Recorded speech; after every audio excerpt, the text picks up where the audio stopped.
Steve McAllister is our moderator for this evening. A little background about Steve. He is a graduate of Toronto Metropolitan University. As a kid growing up, he worked for the King Carter News. He's a communications specialist, which I'm not. He's worked with the NHLPA. He worked with Bruce Power. He's very sports oriented, and he's a great moderator, speaker, and he will control this audience and the panel. So with that being said, for those of you who have put your questions in to Karen, and Amy, they're going to ask the questions. Steve's going to control the panel. They're going to get 1 minute to answer the question, 30-second rebuttal. But before we get started, they'll also give us their background, their bio, and also go about their platform. So I'm just going to let Steve take over now, and I will make closing remarks at the end. And good luck to everybody, and yeah, bring it on. Thanks, Veronica. Veronica didn't mention it too, but I spent a lot of nights and weekends in this building refereeing hockey about 40 years ago, so I did bring a whistle here tonight. In case any of the candidates could have a hand, right? Just warning you right now. I am going to walk you through the protocol one more time. So questions will be asked by the panel, Amy, Veronica, and Tara sitting over here, and directed one of the elected positions. Each person will have a maximum of 1 minute to respond. Our timekeepers, Emery and Megan over here, will have a paddle with a 30-second warning and a stop sign. We'll also have a bell to ring when their time has expired, and I would ask all the candidates to please honor that. The question will then be addressed to the next candidate and will also be given the same time limit. An opportunity for rebuttals will be given if anyone chooses to use it. The time will be a maximum of 30 seconds for each candidate to use that rebuttal. Audience questions will be allowed after all the submitted questions have been addressed. If there's any audience member asking their question, they will be given 30 seconds to ask the question to one of the prospective candidates and position. The same time as above will be given for response to any rebuttals. For the candidates, I'll just mention on the microphone, if you just hold the microphone about midway, not too far away, not too close, and the sound should be good. If for some reason the people at the back can't hear, just please raise your hand politely and we'll make sure that gets fixed, all right? We'll start with the candidate introductions. We'll start with the candidates for mayor with Roxy Bergman.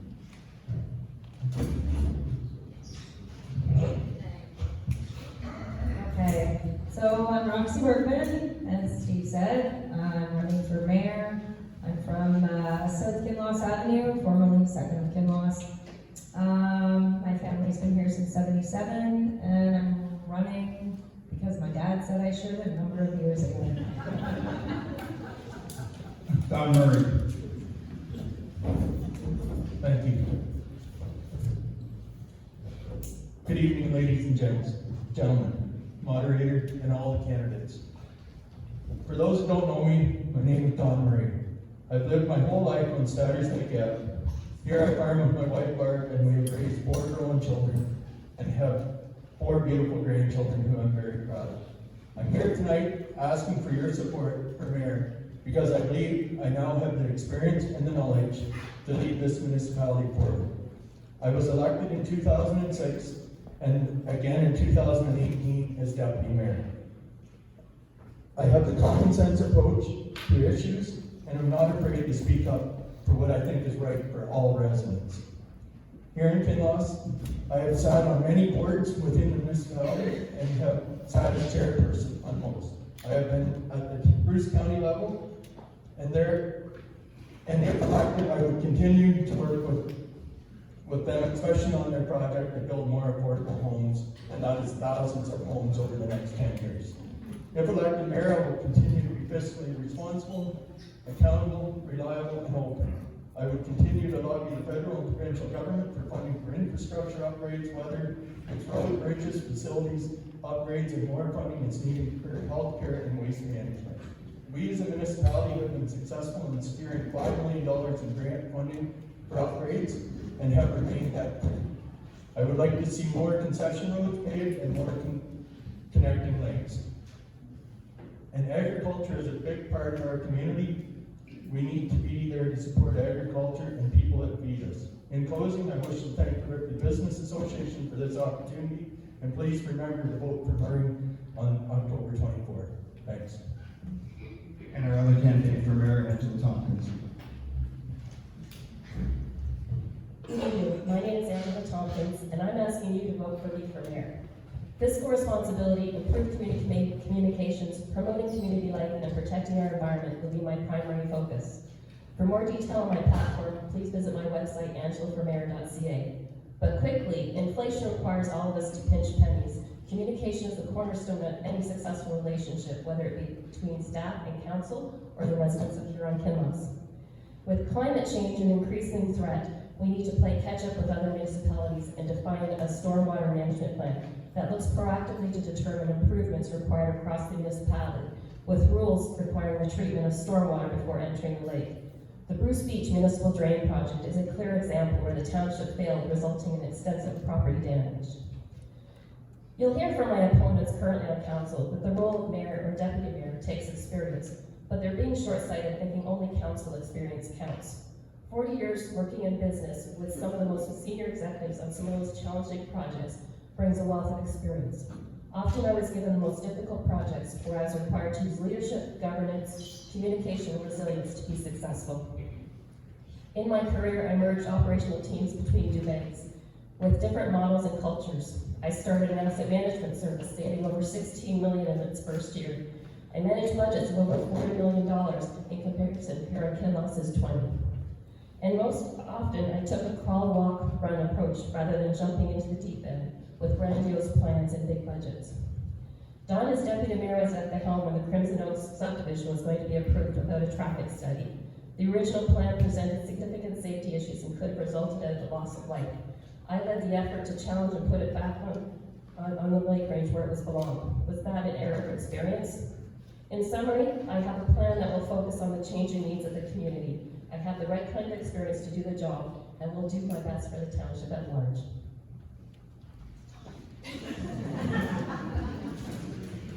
You have two candidates for deputy mayor. We'll start with Perry Elliott.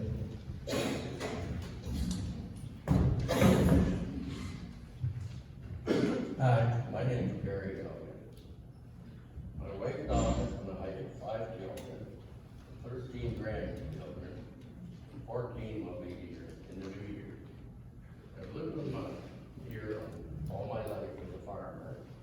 I'm a grain operator and owned a higher seeding business for 40 years. Most of my family wanted me to run for council to get some more experience, but I would have met my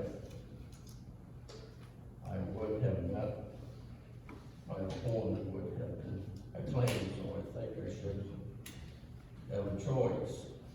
I don't have a university degree, but I'm not use big fancy words to get my votes, make political promises that I can't keep. I just would like to be your voice in many decisions that are made where tax money is being spent. I've been at council meeting and I asked 2 questions. And the answer was, I don't know what the answer was. I had a hard day at work, meeting adjourned. We're paying a lot of money to these counselors, and I think we should have some kind of answer one way or the other. I could say that at the meetings, I also, but I could say that at this meeting, but I won't. And if you have any questions, I will look forward to your answers. I'm not on computers, but the phone call works, or you come and visit me at home. Thank you. Call on Jim Hanna. Yes, good evening, everyone. My name is Jim Hanna. I'm married to Brenda. I have a daughter, Kaylee, and a son-in-law, Adam. Lifelong resident of Huron-Kinloss. Our family farm is on Savage Lake Ave, which we still own. I live in 1572 Bruce Road 1, just south of Highway 9. I've had the honor of being your counselor since the inception of this township in 1999. So that's over 2 decades of service. In that time, I've sat on many boards and committees as committee member or as chairperson. And go through all those times. I'm running for deputy mayor because I have the knowledge and experience to do the job. I want to stay on council, make sure that we stay debt-free, make sure that our spending is financially sustainable, and make sure that we have all the services we rely upon. I've always believed that councilors should behave in a manner that sets the next council up to succeed, because any other behavior than that is simply shifting the burden to a future council. We are fortunate enough to have this township framed up as a at-large township, which means that there are no wards. So decisions have to be made for the benefit of the entire township. And we've seen that this one-for-all approach has been very successful in the past. So in closing, I ask for your support for Deputy Mayor for here at Kinloss Council. Thank you very much.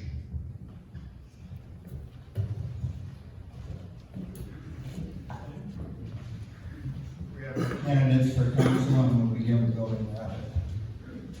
Good evening. Can you hear me in the back? Good. I want to thank the Business Association for hosting this meeting of candidates. A little bit about me. I came to Ontario in 1973, married and raised my two girls. Katrina lives near Hamilton and is a nurse practitioner, and Margaret is in Guelph and working for the Grand River School Board. I am well aware how hard it is to make a good living. I was retired from the Royal Bank in the year 2000 and then administered an investment office in Clinton and Goderich. Currently, I am employed with the Bruce County Library as a clerk in Kincardine. The work is wonderful and the patrons are marvelous. Public service connects me to my community. Over time, I have been a Connect member, and I belong to the Lucknow Lions and act as treasurer currently. I'm a founding member of Hawk Theatre, and currently the chair of the executive committee. We welcome new members on and off the stage. Come and share your talents. Currently, we are rebuilding after a 2-year hiatus and researching and rehearsing for fall production. I want to be part of an effective team which will direct the business of the township of here in Kinloss.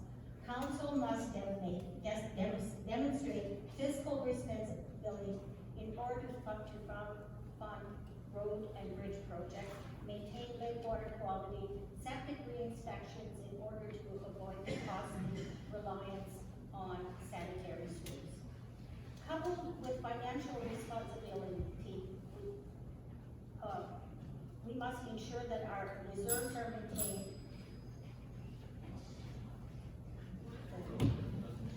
and services that balance and affordable throughout the entire township. We must treat rural, urban, and lakefront people fairly, giving them services they need at the cost they can afford. The Bruce Beach Drain will provide stability and service to the beach area, but it was a no means an easy endeavor, but the boards were worth the effort. Ripley subdivision and industrial park as well as Lucknow's proposed development in Lucknow Village and bringing quality and affordable housing to urban communities. I am seeking a re-election to help me continue the good work that of climate change and doctor recruitment in here in Kinloss. Throughout my 25 years as HK Council, I have worked fellow members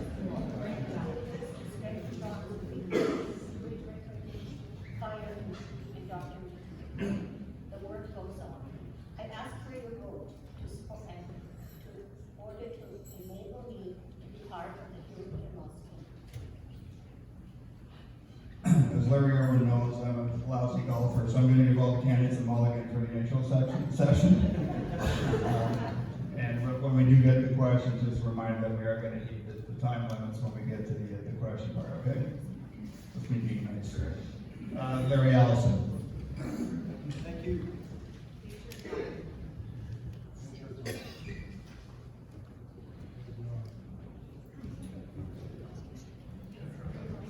Hello?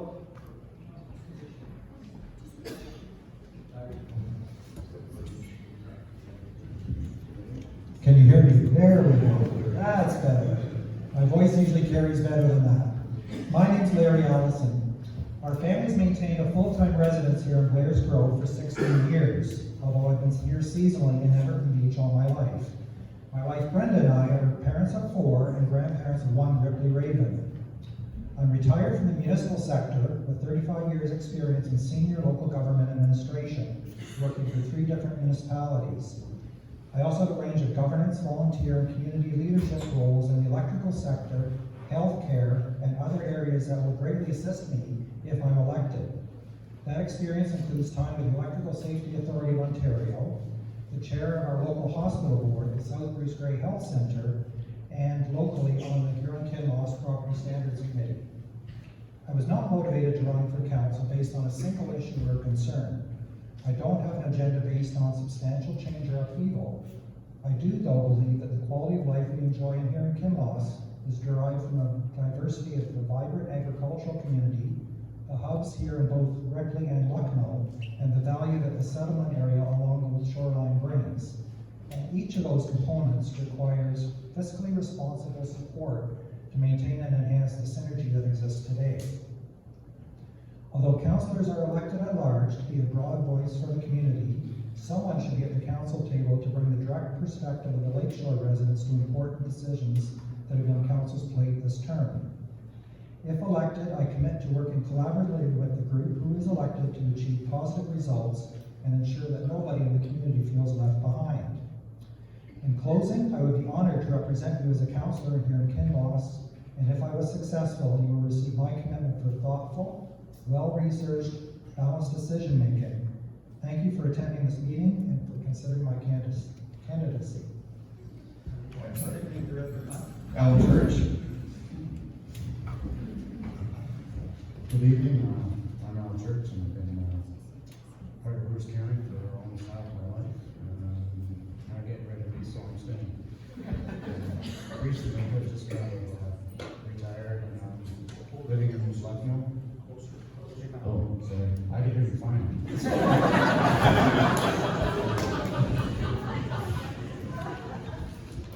Sorry, I'm wasting time. I wish to be involved in the community just a little bit more in the decision-making process, and concerned about recent events, but more so on what I'm concerned is healthcare and also protecting our farms too. I think there's some issues there. Community housing is another thing that I have a special interest in. I think we can use a little more investment in that, and I believe there's ways to do that, similar to the way you might invest in your retirement portfolio.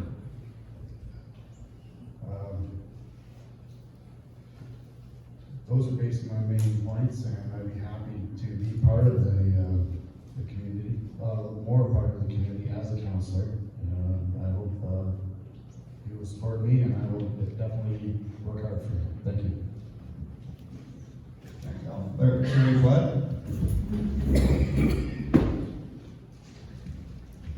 Hi there. I live in the Lakeshore community of Point Clark. We've been down there since 2016. Prior to that, we were in Lucknow for 13 years. My husband's originally from Teeswater, and I myself grew up in London, city girl. I've spent more years now in Bruce County than I ever did in the city, and you couldn't pay me enough to move back to the city. As far as my work and education goes, I graduated from Centralia College in Exeter as an animal health technician. That's an agricultural college.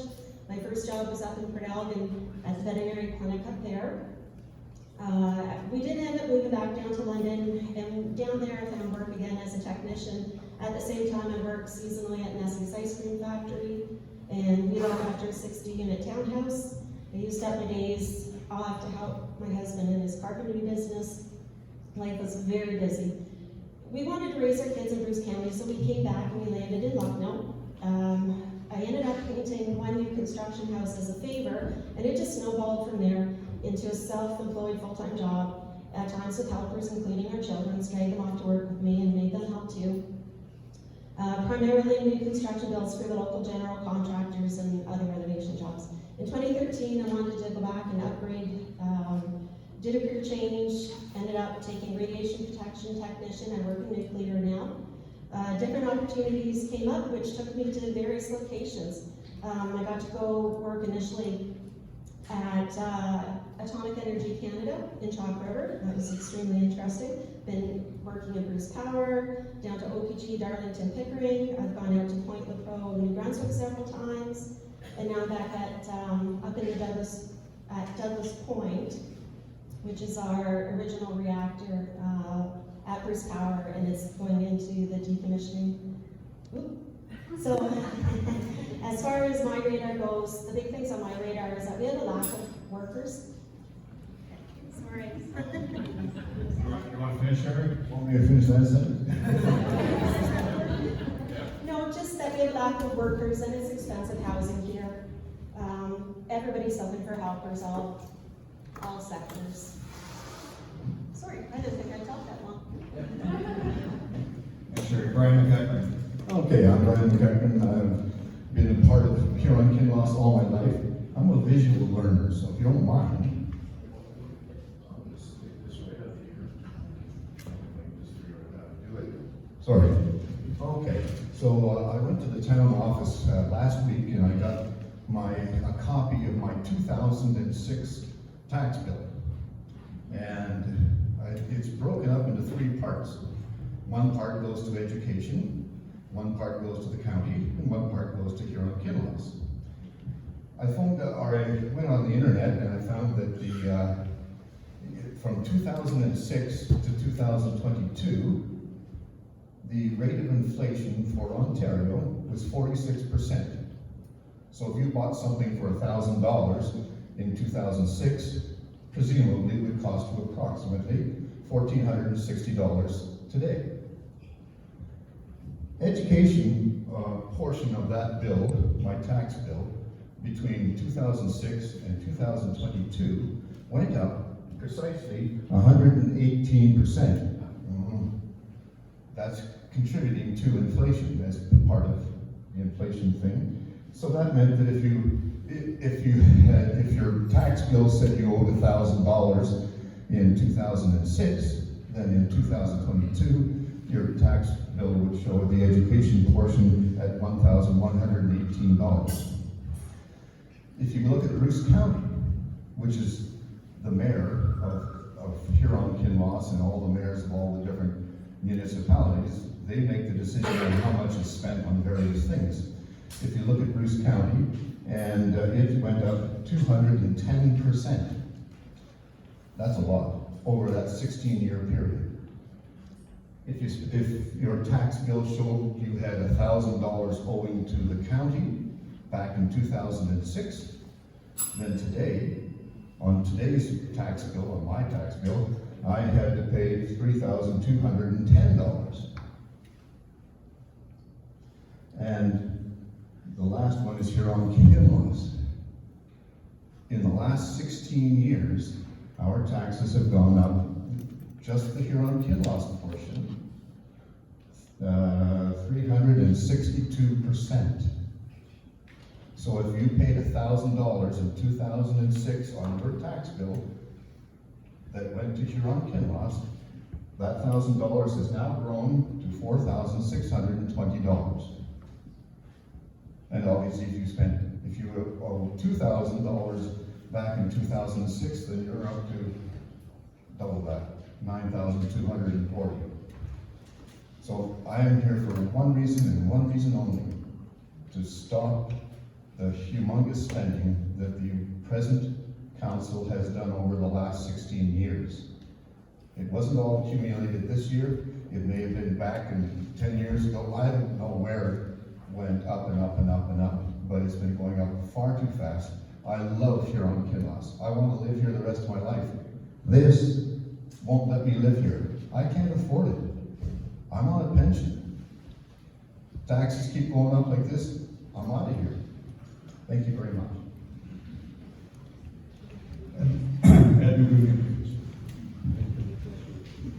Well, thank you everybody for coming out tonight. It's good to see a nice big crowd. My wife Karen and I have been married for 39 years and we have lived here for 37. as this is where she was born and raised, and we chose to come back home. We met at Fanshawe College, and I worked for over 40 years in engineering and engineering management. We also bought out the family farm on the 6th concession and milked 40 Jersey cows and raised a family of 5 children. Those were certainly busy years. I've been a Huron Kinloss counselor now for the past 4 years, and I was assigned to the board of SMART, which is the Saugeen Mobility and Regional Transit, and the MVCA, which is the Maitland Valley Conservation Authority, as well as the alternate to a couple of other local boards.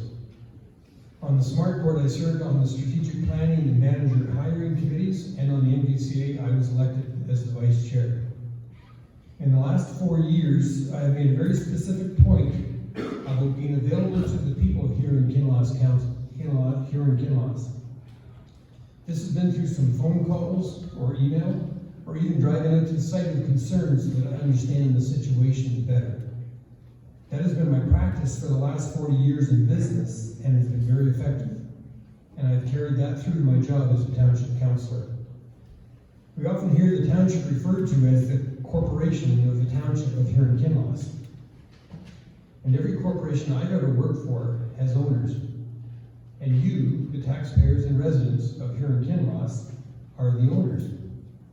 And I, as a councillor, am responsible to you. And that is the approach I've taken, whether it was popular or not. We've heard a lot about leadership. Leadership is good, but representation is more important. I would like to continue to represent you, to serve you, and serve this community on the Huron Kinloss Council, and I would appreciate your vote. Thank you. Carl Slogas. Nice and such a great crowd here this evening. I'm Carl Slogas, for anybody who doesn't know me. I've lived in this community my whole life on both sides of the fence, either in Huron or on this side of the fence in Lucknow. I've been a municipal councillor for 20 years now, so I've been able to work with most of these people that are sitting here on both boards, whether it was for the Lucknow Arena or for the medical center or the different boards that we have in this area too. So I've been a self-employed businessman. I ran my own business for over 30 years now. I'm married to my wife, Belinda, for 37 years. We had 4 beautiful children, and I got 6 beautiful grandchildren. So this is definitely the place that I want to stay and grow old. There's probably a place in Lucknow that's got my name on it someday, so I don't want to get there too quick, but maybe another 4 years at least I can get this one hanging if we get elected. No, it'd be a joy to be able to represent everyone in this room and the rest of here in Kinloss if I was elected. So I hope to have your vote. And everybody else did a wonderful job here. So once again, thank you. Thanks, Carl. Scott Gibson couldn't join tonight. Scott's running council candidate, and we've asked Amy Friday to come up and say a few words. Scott has had to speak, so he's going to read that on his behalf.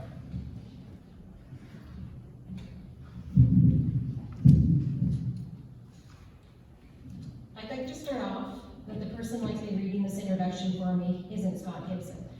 Unfortunately, I have to work the night shift with no option to change, so I apologize up front for this.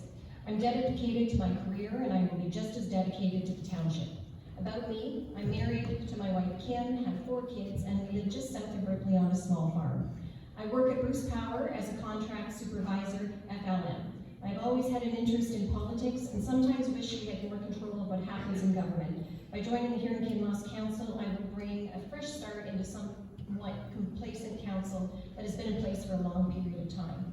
I've listened to strangers, neighbors, and friends, and what I'm hearing is that we need change. We need roads repaired and paved, ditches and drainage brought to standard.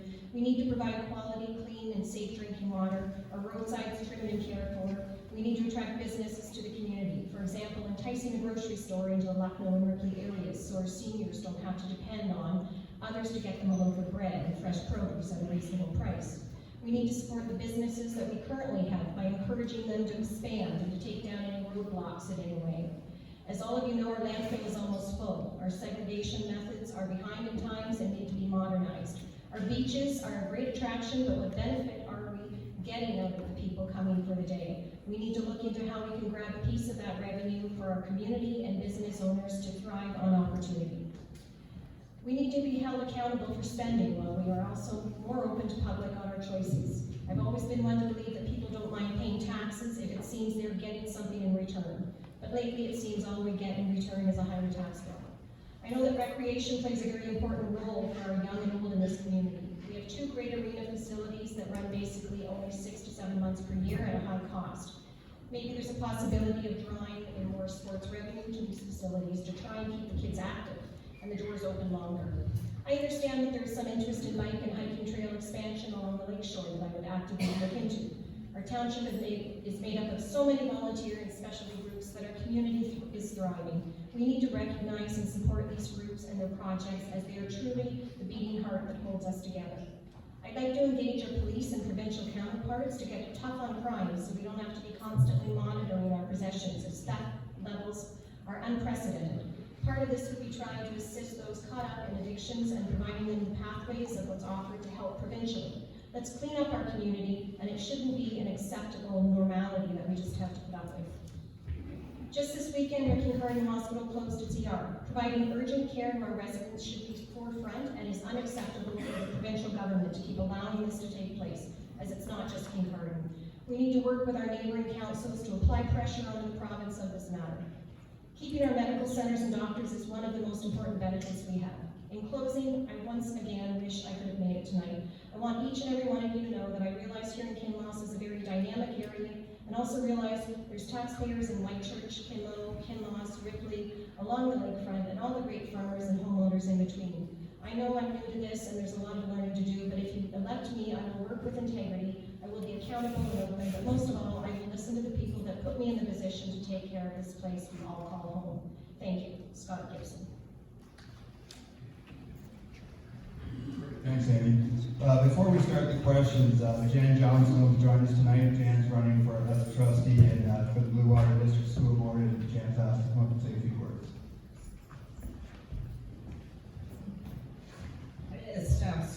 I just want to thank the Chamber for letting me speak. I wasn't planning to speak tonight, but they said I'm here and they gave me the mic, and so I'm always willing to speak about public education.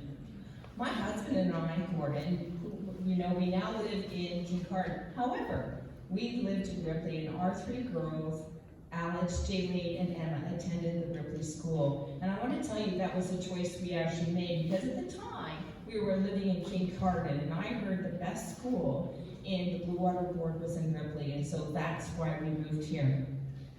As the former chair of the board, and now the vice chair of the Board of Trustees are responsible for over a $240 million budget. I just want to say we're the 2nd largest employer in Grey Bruce, and we are a big education corporation in which we actually employ people not only from the township but also from the Kincardine area.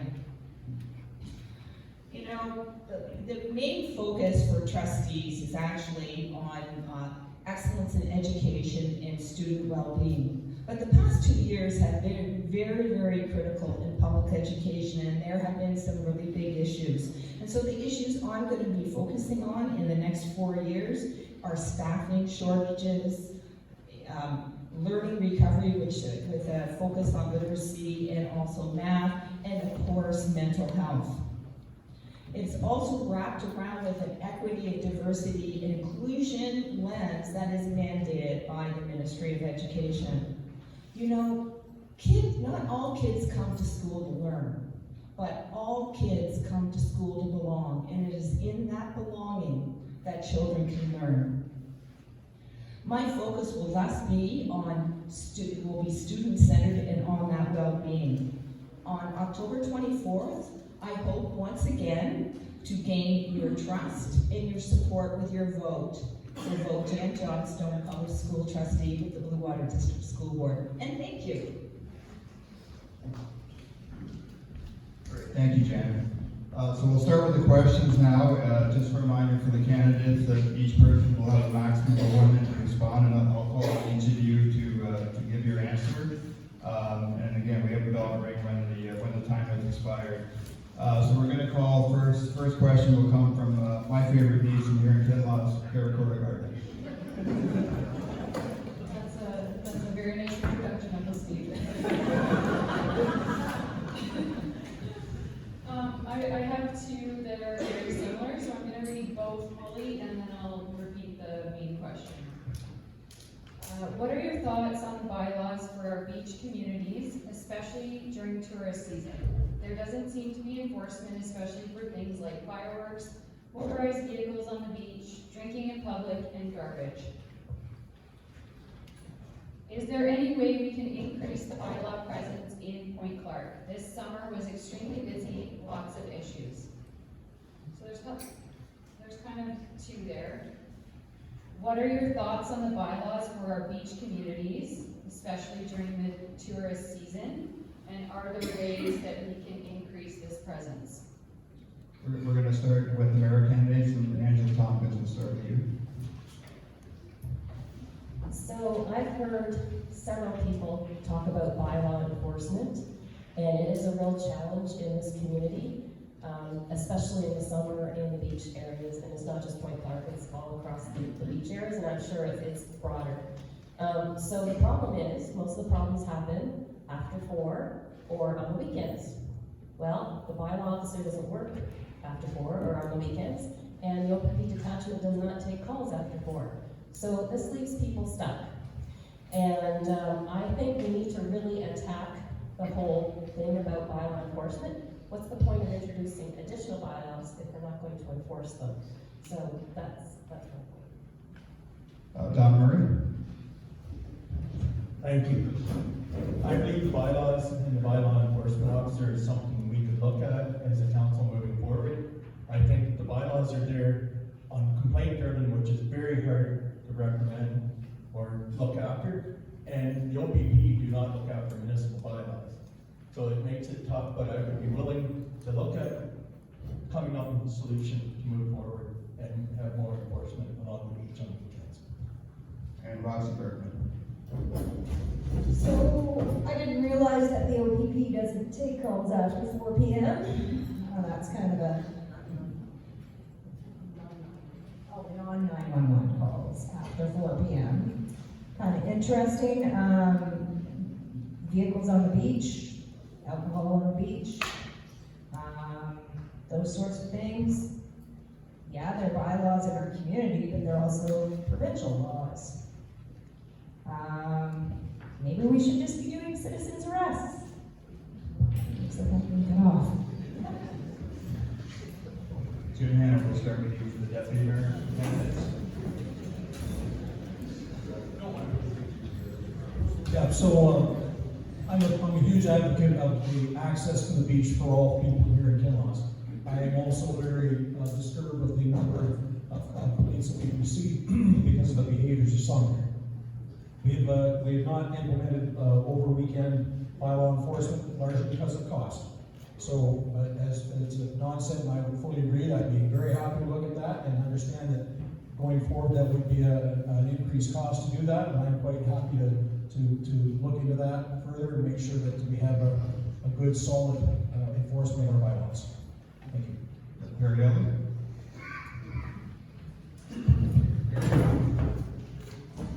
Well, my one daughter used to be the bylaw officer. She worked 24/7 and worked all weekends doing this. She got pregnant and had to quit her job. The next one come along, I won't work weekends. Well, that's fine, we'll just do it through the days. So we gotta do something about it. I don't know what. That's all I know right now. We're gonna start with Carl Slotis down here, we'll go down the line, all right? Yeah, so as we sit on council and we try to spend the money, we try to do it wisely, obviously, and bylaw enforcement, for sure. We could put a whole bunch more people out there to enforce the laws, and keep them up. But you don't want to be overruling either, you don't want to seem like a police state that we live in. So that's kind of where the complaint-driven part of things does work. You can come and you can go to that particular area and you can send a bylaw enforcement officer there. I do feel without wanting to do anything negative to the police force as far as the OPP, go right now, but it seems like the OPP policing part of things has to ramp up things a little better for our community too. Those are the ones we want to be able to call on anytime we need to have those other issues that could be more so when they are provincial, for the alcohol, beach, and so on. So I think we would have to lean heavier on the OPP response times and able to get a hold of more presence, just even the beat police that go out around to become motivators for our community. Just go out there and talk to people. Edmund Dugan? I've said many times that everything's a great idea until it comes time to write the check. You've all been there, I've been there. All kinds of things I've come up with, and then my wife had a checkbook, so the check didn't get written. Well, bylaw enforcement is like everything else. We can, like Carl said, we can hire lots of people, or we can get weekend coverage. That'd be a great idea, and I do think we do need to look at that, because we're getting a lot of complaints coming in. So, well, that's what I'm assuming that the council will be looking at that, because that's what people are saying. So we will be taking a look at that. There's my estimation. Yeah, Brian McKechnie. As Ed said, this is something the council has to decide upon. Do we spend more money on more bylaw officers, or do we spend money on creating an industrial park for 20 new industries to come into Ripley? Thank you. Sherry Floyd? Well, as a resident of Point Clark myself, I can tell you it does get really busy down there on the weekends. A trial wouldn't hurt. Why not try it for one summer if that's the primary season or time period that it is an issue? And make sure that it's specific to properties, like specific properties that are having issues. Like Carl says, nobody wants a police state feeling in their neighborhood. And nobody wants to see a bylaw officer going around trying to find reasons to find people. So it's a fine line. Alan Church? Sounds like a seasonal job, so maybe you're hiring more people for the summer, and it's not a Monday to Friday job either, so you're gonna have to be flexible. Also, the funds for that could probably come from tourism. I don't believe we should be charging the residents for parking or things that are already really being covered by the taxes, but maybe visitors maybe should be charged something for parking or along those lines. Larry Ellison? I happen to have had a family member that spent a year summer season in uniform in a beach town doing bylaw enforcement as a pilot, and the results were dramatically different. So I would certainly be in favor of looking at allocating resources to the beach times and seeing how we work here. I'm going now. I concur with what everyone has been saying. I think we should look at seasonal bylaw enforcement down at the lake, and we'll have to look into finding the funding to make that happen. Thanks, Lillian. Thanks, everybody, for staying within the time limit. Yes, we have a rebuttal from Angela Tompkins. I just wanted to raise one point on the funding. If we have a bylaw officer on weekends and seasonally, which I agree, that could actually be self-funding through the fines that are derived from the bylaw. Any other rebuttals? Sure, Tom Murray? It is very tough to lay fines and collect the money. It's a municipality with bylaws, the way we operate. The OPP fines go to the courts and not municipalities. Okay, we'll go next question from Amy Farrell. Our township of European Loss has 3 separate communities, Ripley, Lupton, and Point Clark. How would you use tax dollars to address all of the different areas fairly and help these 3 areas work together for the good of the whole township? Let's start with the councilors here. We'll start with Larry Ellison. I always wanted to bat me off, thank you. I think as a new councillor, I would have to look carefully at how the budget's constructed. I don't have the experience of my colleagues around the table who've had many years to look at how it's allocated. I think perspective of making sure that everybody got a fair share and that the critical priorities were addressed. Thank you. I believe that our council now is doing its very best to provide the services to our three urban, rural, and what's the other one? Agricultural areas. But we do the best we can, and we make sure that people have the services that they need when they need them. And we will continue to do that. Go down the church and over down the line here, okay? So I understand the nature of the question, it might be because of population density, maybe being higher at the lake. And I still think it should be done on a percentage basis, and so I don't think anyone should have to pay more because of where they live. Thank you. The Lakeshore community is actually very large, and I understand that a bulk of the tax dollars does come from the Lakeshore community. I think it's 70%. And with the understanding that there's people down there, waterfront properties pay the highest dollars, so I can see how they would want to have a little bit more say in getting services there too. Like Point Park on Lakeshore, we don't have medical facilities or fire departments or anything like that. So I think that would be a good idea to look at trying to make sure that maybe a little bit more goes to the more densely populated area. Thank you. I also come from the Lakeshore area, and it is true that 70% of the money that is raised throughout the township comes from west of Lake Range Drive. However, the people that live there, generally speaking, are not asking for more. We're asking for more respect.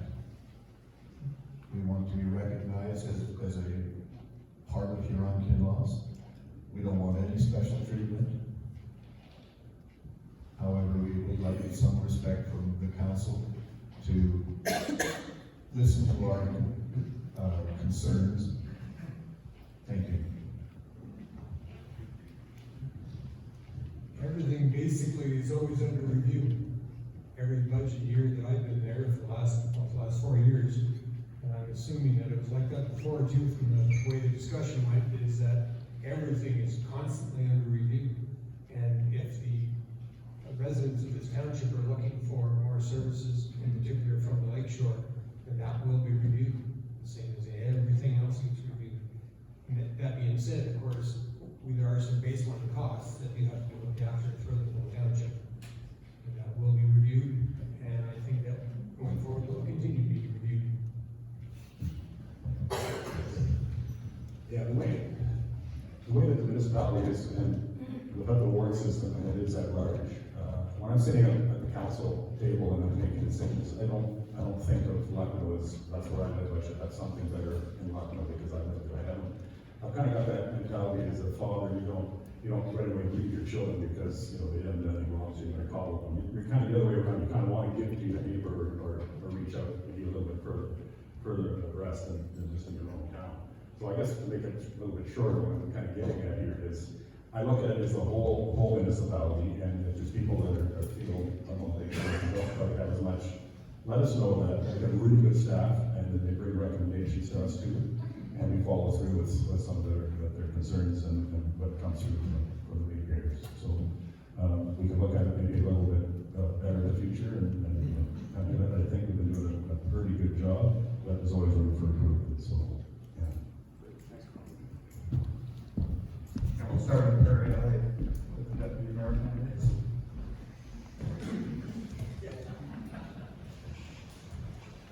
Well, I'm new at this business, and I was told not to say too much until we get to know everything that's going on, so I better not say anything than put my foot in my mouth. I'll leave it at that. In my interaction, I mentioned we are council at large, and I think that's been a great benefit. I believe that the decisions made at the council table are made for the benefit of the entire township. We look at this as a business. It's essentially that expenses are being incurred. If this is your own money, would you spend that money in this manner? And that's the way we treat all of these financial decisions that we face. And I am not one to want to try and divide this township up into the Lake Shore, Lucknow, and Ripley, and the rural. I think this whole township is better off as a united organization. There's always room for improvement, but I'll continue to work for the benefit of everyone. And from the mayor of candidates, I'll start with Roxy Bergman. I'd almost like to have this question repeated again, but I'm all right. So I think probably, they've been following a certain protocol to divvy up the funds. Obviously, we're still gonna have to follow a certain protocol. Whether it's the one that they're currently following, who knows? It has to be looked at and examined, just like Ed had said. We're always gonna have to look at things closely and examine them closely. Thank you. I believe over the years, this council has listened. If you take a look at the Point Clark Harbor project, we put a lot of money into it. You look at the 2023 budget, coming forward, staff is planning to put it in the budget for bike lanes and walking paths along Lake Range. So I think we have listened. There's been lots of projects and there's always lots we can do, but we have to be financially responsible to everybody. And we have little inland lakes in our municipality that are asking for roads to be paved and stuff to be done to them too, that pay lots of taxes and other properties in the municipality. So I think we have listened and we will continue to listen and try and be as fair as we can be. Thank you. I'm from Lake Shore as well, and it is true, we do pay like 70% of the taxes west of 21. But I don't think we're trying to ask for an even distribution. We know that the money is needed to support the entire municipality. Maybe just a little bit more recognition that we're down there and we need some services. So, for example, Boiler Beach Road is crumbling and has huge potholes that need fixing. I've been like that all summer and there's been nothing done. So, just a little bit more equity, I think, is all that's being done for. Any renewal? Sure. I heard a lot of talk from everybody about even distribution, and we look after the lake shore. I look at Staggers Lake Road. It's 4 kilometers long from the old Kinloss Huron town line out to Grease Road 1. 4.1 kilometers. About 6 years ago, Don, you would know, you live on that road. About 6 years ago, they tore up the old pavement and put down brand new pavement. Because 50. And 10 more minutes. Don, you want to do that one? I just want to say, Brian, I remember some of your comments where you don't want to see paved roads. We have to have good roads to get people to the lake shore too. You can only go one direction to get to the lake shore. You can't come across the water. I never said I don't want paved roads. Better check. All right, okay, thanks for that one. Kara, you again? Okay, this is a few questions and I'll kind of summarize at the end. Why do residents of Kinloss get treated with less services than Huron residents? Why do we need a new fire hall in Ripley after spending $250,000 to fix the old one? And why do we need a new township office? Better ways to spend tax money. So talking points are the fire hall, the township office, and I guess the different treatment of residents.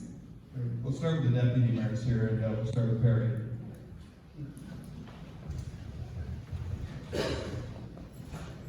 Well, I talked to a couple of firemen, and they don't want a new fire hall. They're happy with the one we have.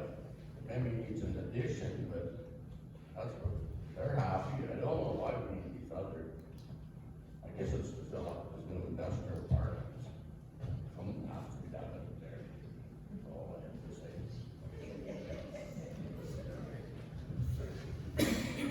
I also agree we don't need a new fire hall. The land allocation of the industrial park set aside, this is for the future. This, we're talking 25 years from now. So one we have that it works fine, one we have in Lucknow works fine, we have usually on both sides. As far as the residents of Kinloss Township not getting what they think they need, I'm not unaware of what that might be. And what the other question is, the township office? That was during amalgamation, that was the province funded the build of these things, and that was part and parcel of how this township office was built. And it works fine, we don't need a new one. We'll hold the mayor candidates and we'll start with Don Murray. I agree, we don't need a new fire hall right now, and we don't need a township office right now. But maybe someday we do, and I would like to have the option and look at the plans now, so that if a grant comes along from the government to do something, we are ready, like we have in North Arenas and lots of other projects in the municipality. And the services, I'm not sure what you're talking about, I live in the former Kinloss Township and have the same services as North Arena Township. So yeah, I agree with that. Fire hall looks pretty nice here in Ripley. I know the one in Lucknow looks awesome. Municipal office looks great. And I also am here on Kinloss and don't know what the heck they're talking about, so. I think I'll echo the same comments. I don't think we need a new fire hall or township office. Everything looks good for now. Doesn't hurt to plan for the future, but I don't think we need a new one. And I'm really not familiar with the issue in Kinloss. And we'll start with Sherry Flood down here, and we'll go this way, and then we'll go back down here. Sounds like the consensus is that we don't need a new town hall and a fire hall. I have to agree with that too. If what we have now is working well. I like Don's point though about planning for the future and potential for grant money. Like, good to be proactive. Services that, you know, once again, if we need a fire hall or services anywhere, if for safety's sake we don't have one closer to the lake shore, then potentially that's something we should be looking at. Driving time from Ripley for the fire department. Services other than that is maybe to snow plowing is something that I hear from different people, wondering if we could have more.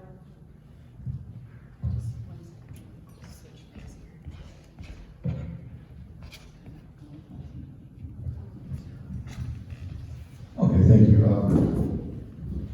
I'm going to continue with the Statters Lake repaving, second coat of pavement on it about 6 years ago, 4 kilometers long, 15 farm homes on that section of road that was repaved. 10 of those farms are Mennonite farms. I have spoken to 4 different Mennonites, and they all have told me they do not want any of the roads paved, simply because when they're paved, there's more traffic, travels faster, and there's danger and lack of safety for their children walking to and from school.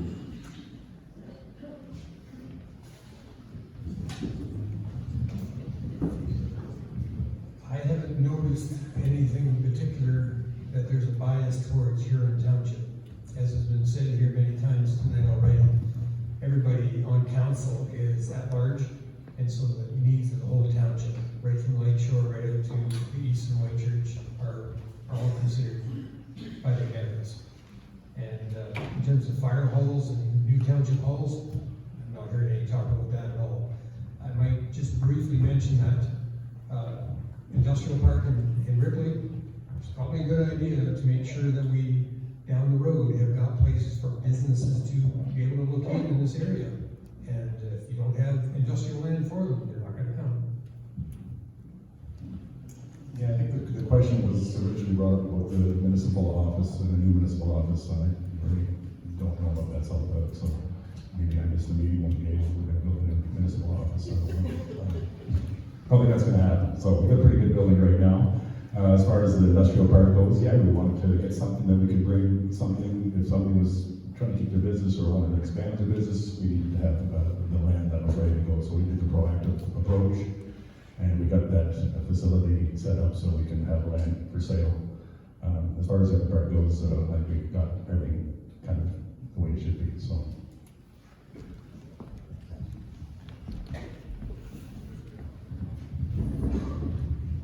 I've heard this argument numerous times, and I think it's good that we're all here to air our grievances on this one, but my personal grievance was with the Lucknow water tower. That's almost 100 years old, so I do kind of wonder where, I have some questions, but it's good that we can just, I think it's good that it's done in this forum, this question.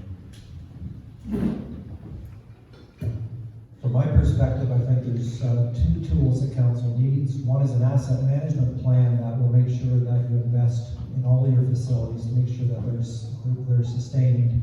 And the second one is a 5 to 10 year capital program, so you kind of know where you're going in terms of roads and facilities. I think the council should be looking ahead, not responding to stuff as it arises day by day. As Larry had mentioned just a moment ago, we do have an asset management plan, and we do have a plan for further development. And I believe the industrial park is good use of land that the township has already owned. And we are not picking and choosing where we will do things. We are doing our best to make sure that the people have the services they need when they need them. Thanks, Pauline. Different. Sorry, Ed. Just very, very briefly, a mention was made of the Lucknow Standpipe Water Tower. That is a good example how we have looked after our assets. That's the second oldest standpipe water tower in the province. And that's because it was well maintained and well looked after. So it lasted a long time. And we dragged that out, or not dragged it out, but rather we kept maintaining it until we got federal and provincial funding to build a new one. Because I don't think the ratepayers wanted to build it all by themselves without federal and provincial monies. Any other rebuttals on that question? Great. So we're going to go to questions from the audience now, and for the candidates again, the same rules apply. So we will start with the councillor candidates, but asking the audience now, if you have a question, please stand up and address the microphone.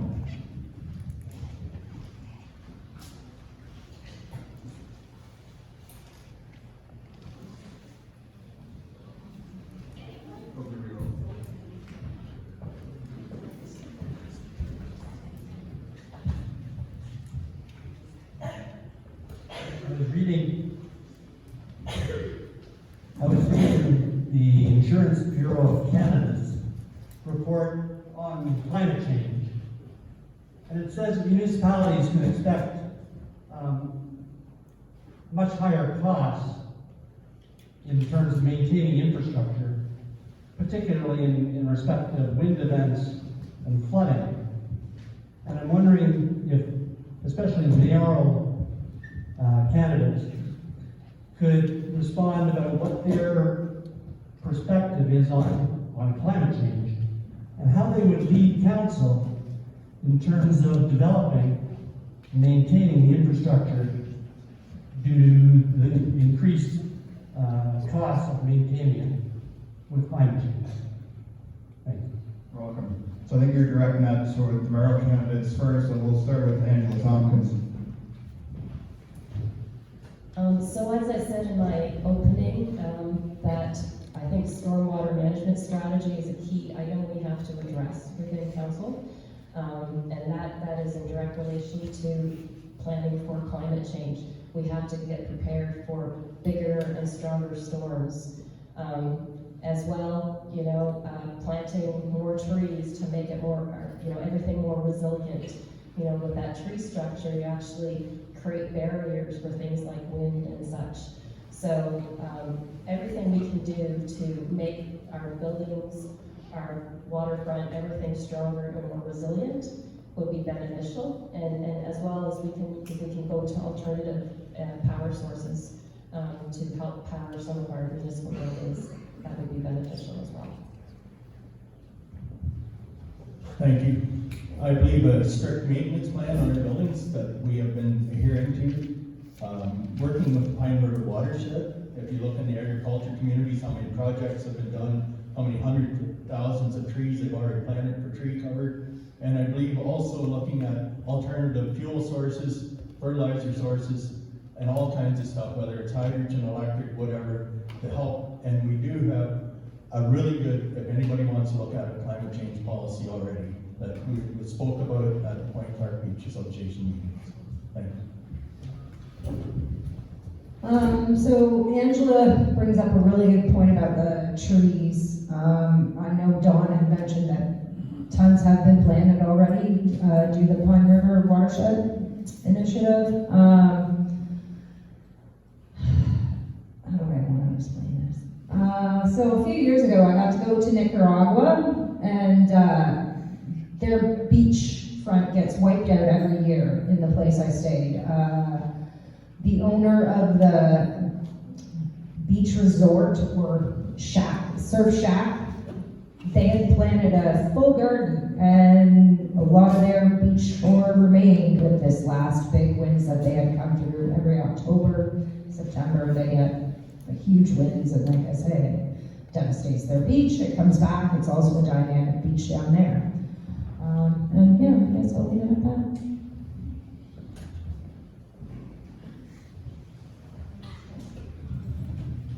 It used to be that flood season was spring. Now flood season is end of season. We lost the bridge in Paisley with a 50-year event, followed by another 50-year event a day and a half later. It's a reality. Climate change is here. We have to be working with our conservation authorities, making sure that we keep all of our drainage and land areas around these drains are sustained. We have to be rigorous with our bridge maintenance program, because these bridges were designed for 25-year events, and we are seeing 25-year events on top of 50-year events on top of, and so it just goes on and on.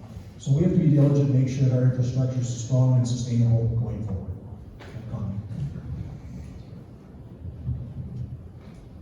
Here we go again. I don't know much about this, but I know down on the lake, we got a lot of trees that have died. We gotta get rid of them first before we can bring in a whole bunch of new little ones to see what's gonna survive the next go. So I don't know, climate change, we're gonna have to deal with it as it comes.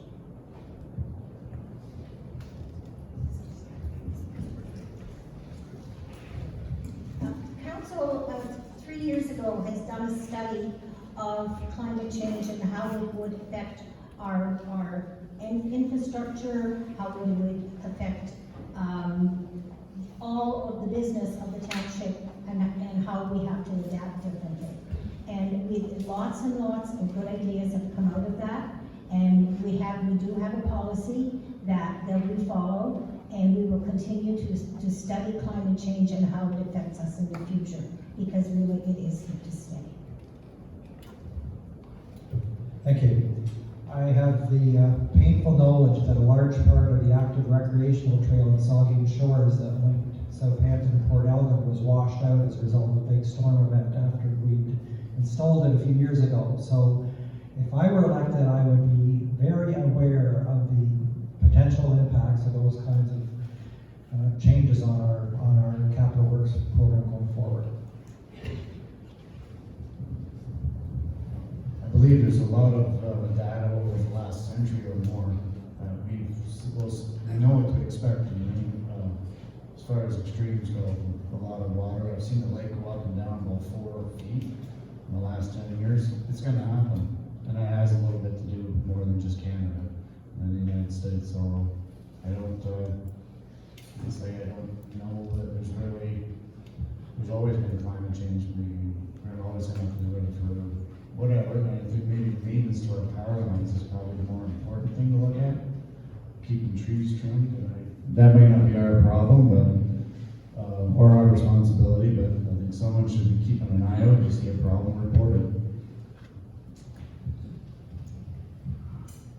I know there's all kinds of good programs that a lot of time and effort has been put into developing from our council, from across Ontario, other tiers of government.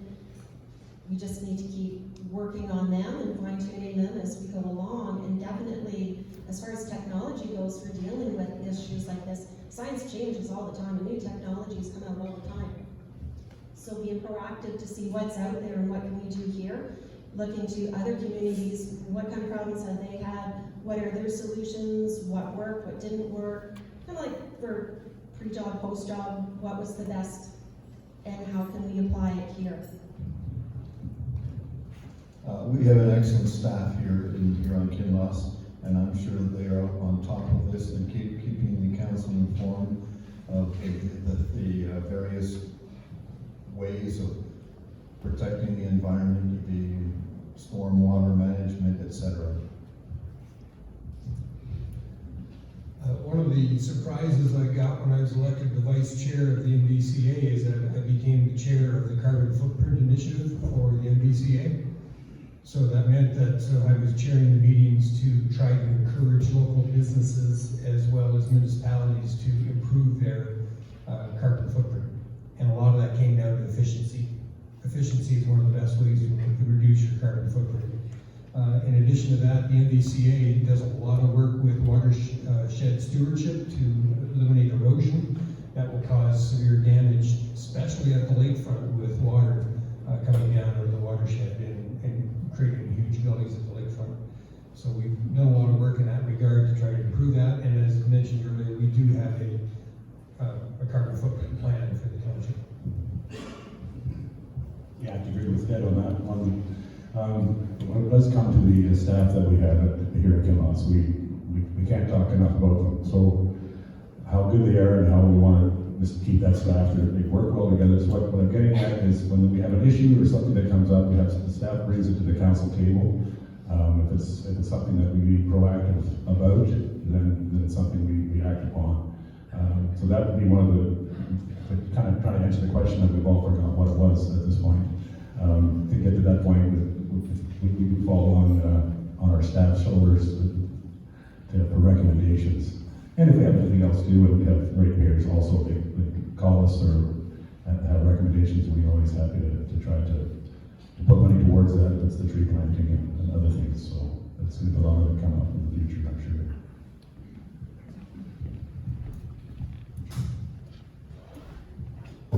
Any other questions from the floor?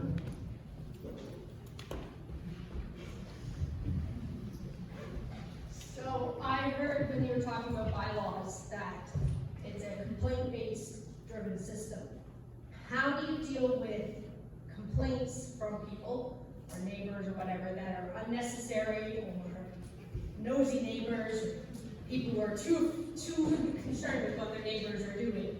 And how do you deal with those complaints on the bylaw system that may not actually be that big of a deal to most if they have like a bad neighbor or whatever? Yeah, Carl, we'll start with you. We'll go down the line here, the councilors. Yeah, that's a good one. You do have that bad neighbor policy too, that you same phone call over and over again. And that is a tough one for the bylaw of enforcement officer going that I haven't responded to this anywhere else in this municipality, but I keep going to the same house with the same problem. That's the problem when you have to paint the whole picture with one brush and you can't do personal things as much.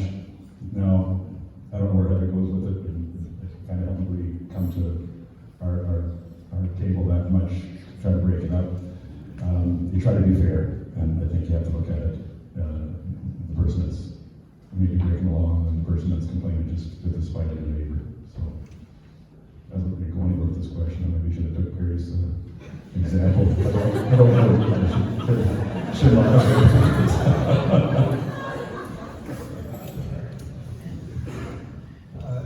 I believe that reviewing the bylaw system that we have is valuable. I mean, there's a lot of concerns coming from the lakeshore, particularly, that need to be addressed. And so I think looking at that makes a lot of sense.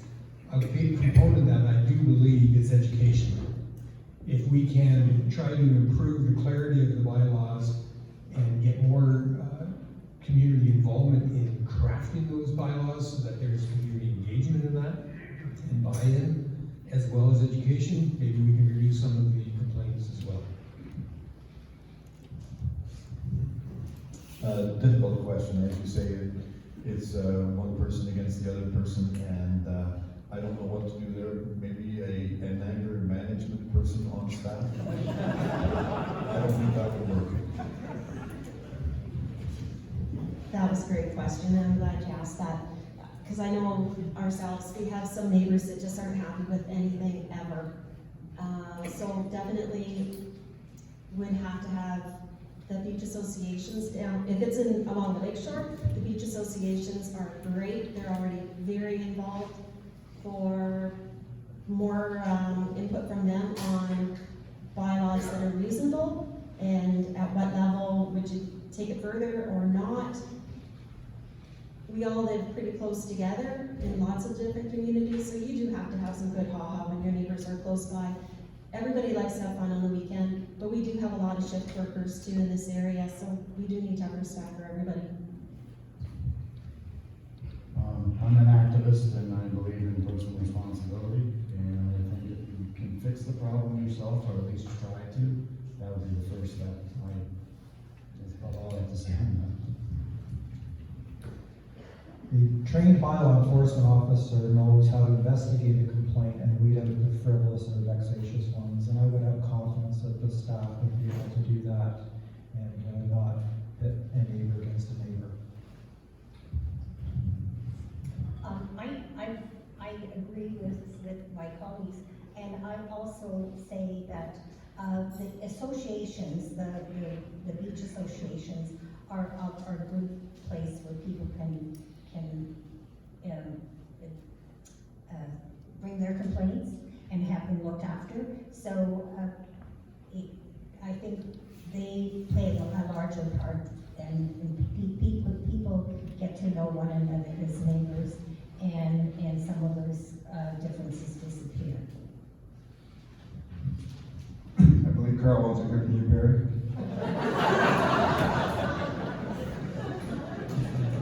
Well, as I said at the beginning, I'm a farmer, a grain operator, and I'm not a bylaw officer, and I guess if we got them kind of problems, we'll have to call our local police department, if that's what it calls for. I don't know what else we can do.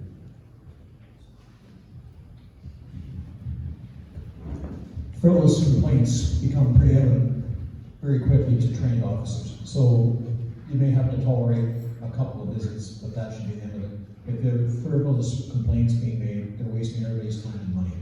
And maybe we have to look at a bylaw for frivolous complaints, I don't know. But no, that should not be an issue that goes on for any length of time in the company.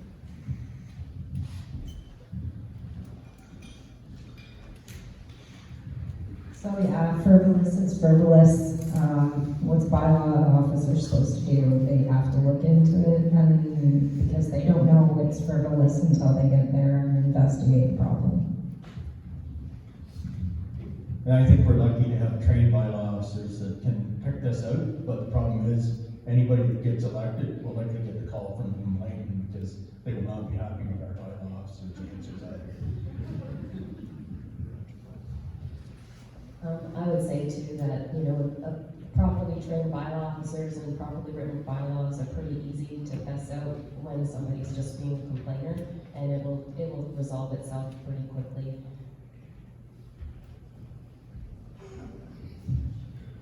Any other questions from the audience?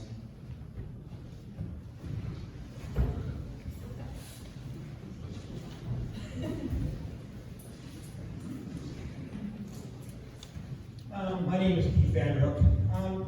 Is it right? I have a friend of mine that lives down the lake. He had a drain go over his property. He was trying to get some money back out of the township. He's gone to 3 different lawyers, and they have hush-hush on him from the township. The township told him not to work with these people. Is that right? And how much money are we spending on those lawyers? That we're paying them, the hush-hush. Start with the, Angela, can we start with you?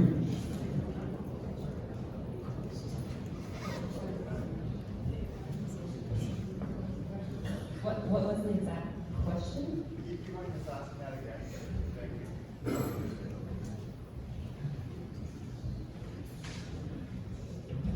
This gentleman told you that when he tried to get a lawyer to challenge the township on something, they told him he could not work with him because there was a hush-hush being paid by the township to these lawyers.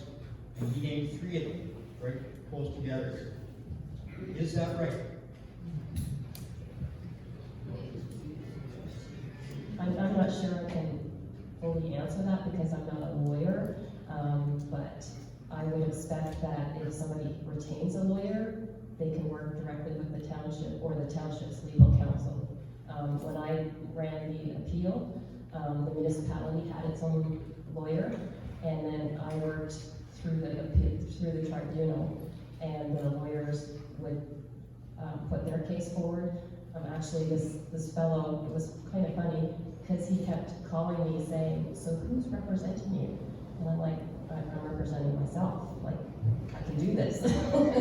So it was like just a lack of confidence in myself. But anyways, that's how I understand it to work. Keith, I don't know of 3 lawyers around here that we have on retainers at the township, so I don't believe the comment you got to be true. We do have a couple lawyers that are on retainers that we use all the time, but not 3 in this area. And I don't know, without having what drain you're talking about, it's hard to know what's going on. I don't sit on council, Keith, so I can't really answer that question. I would suspect that they just had contacted the same people that the municipality is using, but without knowing the whole story, I can't really speak to that.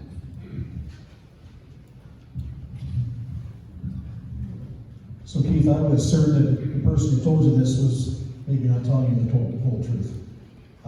To my knowledge, we do not engage such things. In fact, I believe such behaviors would be considered on the edge of legal and morally wrong. So I would say that that is not the case, but I would be very interested in getting all the details so we can investigate. Well, I'm the fellow that told Keith about this scenario.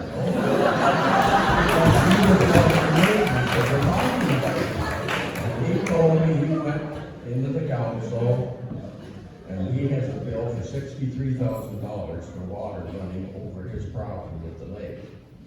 They went into a private meeting for 5 minutes, come back and said, "We agree with the engineer's report." And he said, "So then I'm going to get a lawyer." So we went into Kincardine, went into Godrich, and went into Wayman. And they all said, "We have retainers from the township and will not take your case." So for him to fight it, he had to go to Kitchener, London, or Toronto. That's what he told me.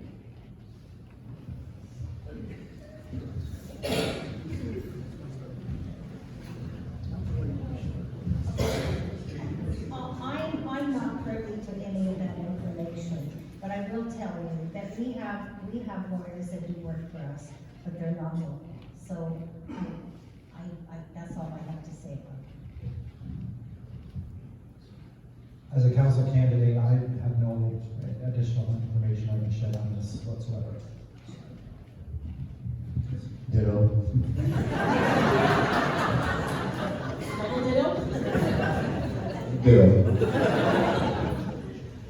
Before I say no comment, I'm going to say 98% of the lawyers give the rest of them a bad name. And I think that's part of the problem. We get too many lawyers involved, things get more complicated and get more expensive. It'd be a lot better if we could work some things out before we go to the lawyers. And what Jim was saying earlier about if this is something that's, we just wouldn't partake in something that's illegal or hush and that kind of thing. If this is something I would ever set on. I wouldn't be sitting here right now for another 4 years if that's the kind of action that we were playing with at the municipal level. So it's a pretty well run organization. I would be disappointed if that kind of stuff was what we were talking about. In truth. Sorry, down here. Just a rebut is I would imagine if you went to the local lawyers, they don't all have the expertise in the municipal drain act, and that's why they might have sent them on somewhere else. or used a comment like we thought to save face. We had another question from someone at the back.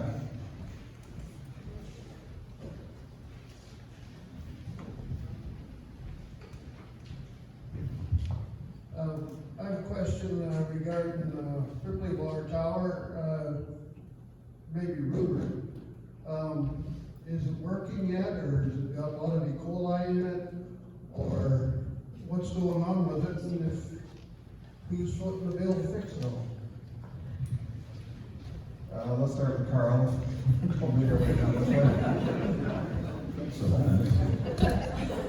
As far as I know, the last, so we were talking about, weren't we informed, maybe I'm looking at Jim right now so I can get some, or Don, or Ed, that we were still under warranty basis with whatever was getting done, and it was getting rectified and things were getting taken care of. So without getting into obviously details about it, because it was just brought forth that things were getting to that point where it's up and running the way it's supposed to be. But the fit in the bill part of it, that was something that wasn't what we had to worry about. It was.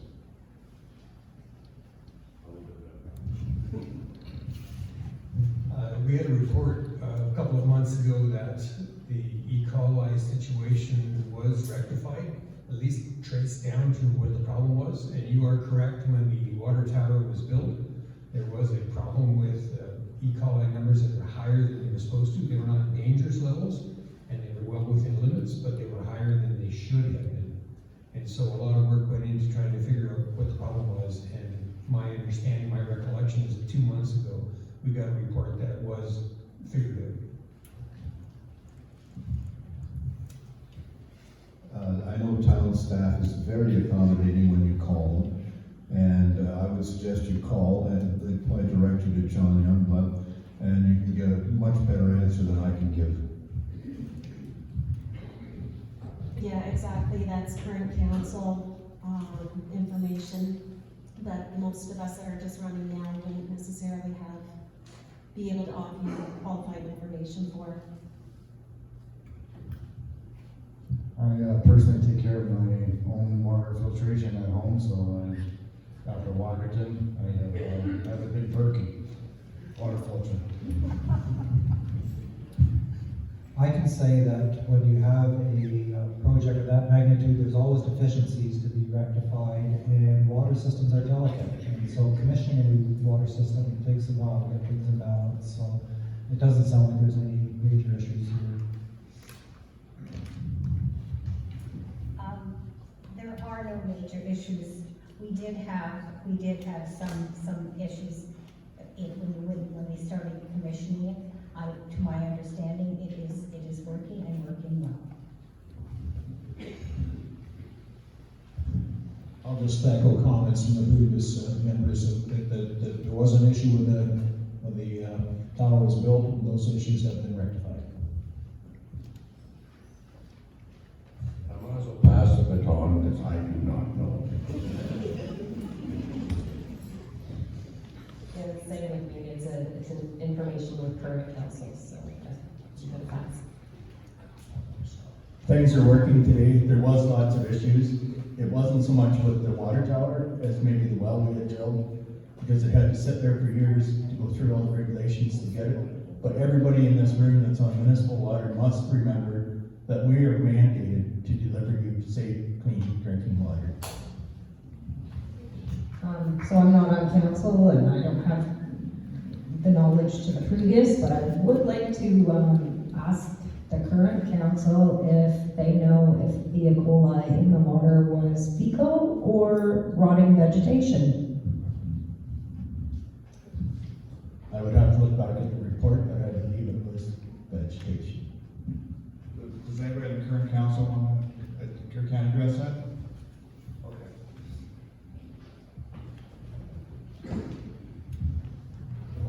Any other questions, Mike?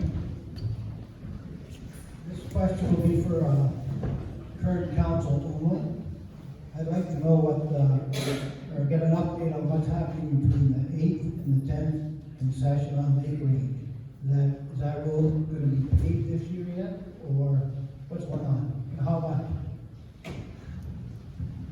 I didn't catch your last comment there, Mike. The last comment was, is it gonna be paid this year or not? And what's the existing cost to happen right now? Because I believe that job's gone about 6 months overdue. The cost is still in the tender process. We have not had any additional cost out of that.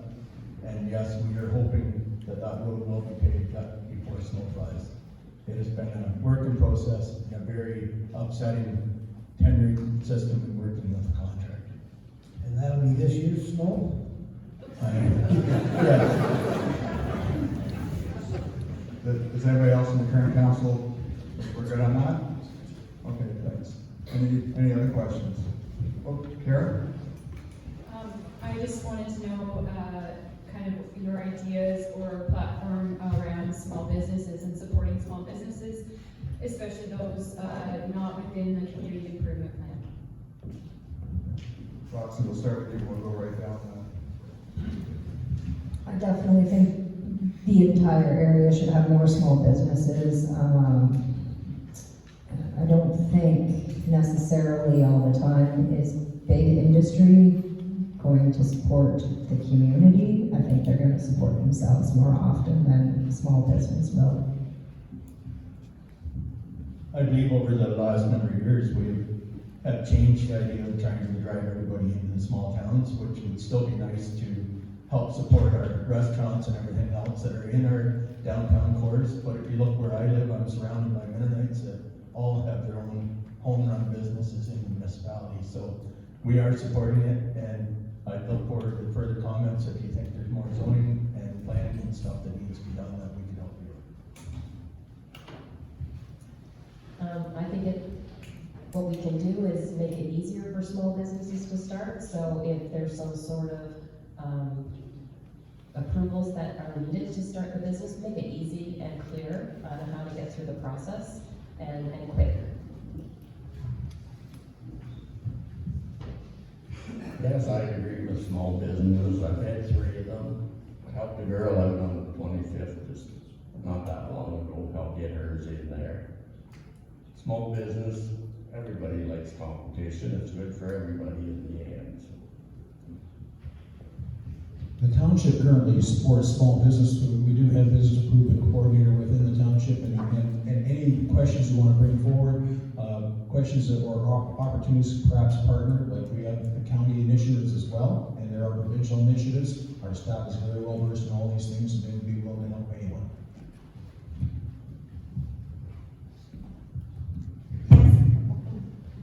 Yes, we do. We do have staff that will work with anyone who wants to start a small business, and there we have a hub in Ripley where people can come and ask those questions.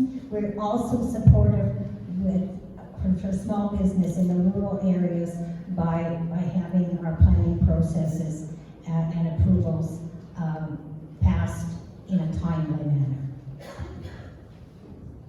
I think with all the changes in technology, that's where the future is making those small businesses more viable, and I'd certainly support taking out any of the roadblocks that may or may not be there from your perspective. I believe in small business as well. It builds a community, and that's important to me. Otherwise, I live in the city. So, the roadblocks I can see is possibly loans, giving decent loans. Energy, I understand, is extremely expensive, and electricity is. And I think that maybe there should be some sort of subsidy maybe for the energy if you are starting a small business.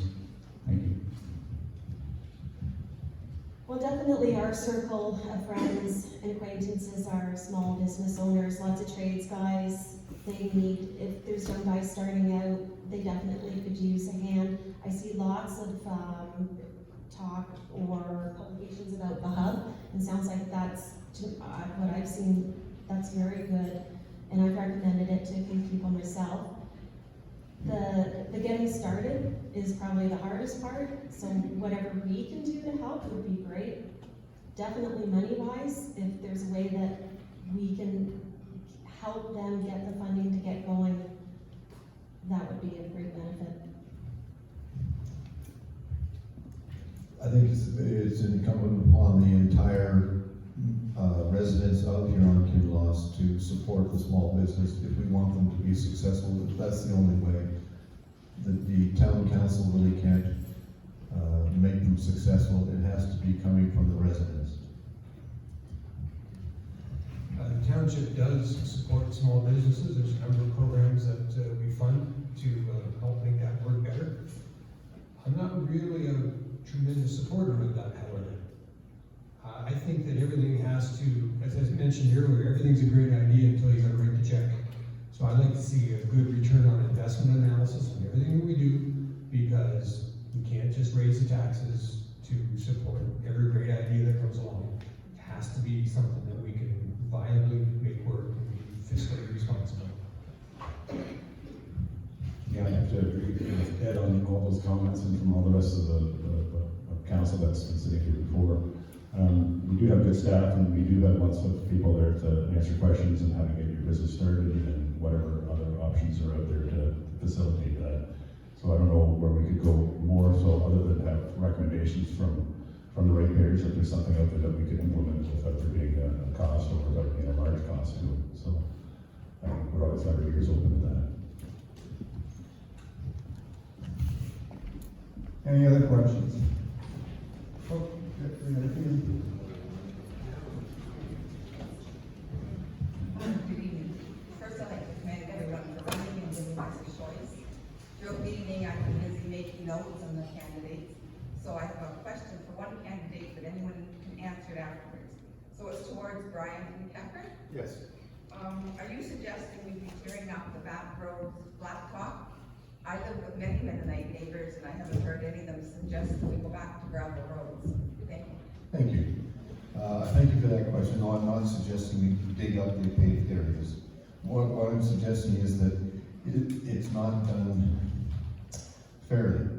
For example, Paradise Lake Avenue, within a half a kilometer of gravel road right now, you have that gravel road is servicing 18 homes. And yet, according to the residents, they have appealed to the town to pave the road, and the town so far has not been able to do it over the last at least 4 years. Then you've got a street like Wolf Street, which goes from Highway 86 all the way up to Bruce Road 6. And I think it's about 8 kilometers long, and there's about 7 different homes on that. And that one's paved. It makes no sense why. But it's a very, very busy road, is it not? I'm sorry? Are they not busy roads? And would those people not deserve pavement the same as anyone? No, I'm not saying that. I'm just saying it's not fair that this road gets paved and it's 8 kilometers long for 7 homes, and this road, which is a half a kilometer long for 18 homes, does not get paved. I'm just, there's no fairness. So you're not suggesting we go back? I do not want to rip up the roads, but I want to decide if that road needs to be paved as much as a different road needs to be paved.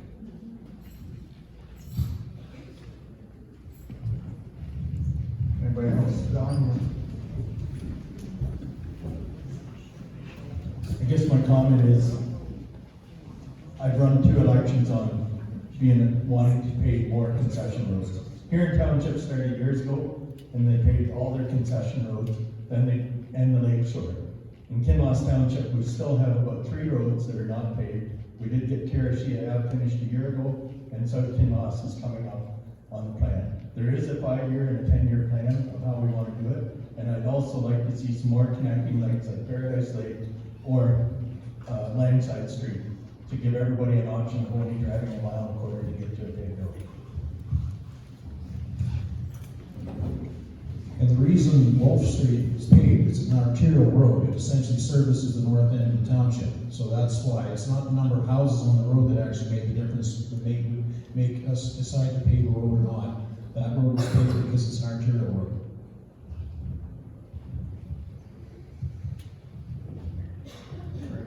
I think we had, somebody else had a question, yes?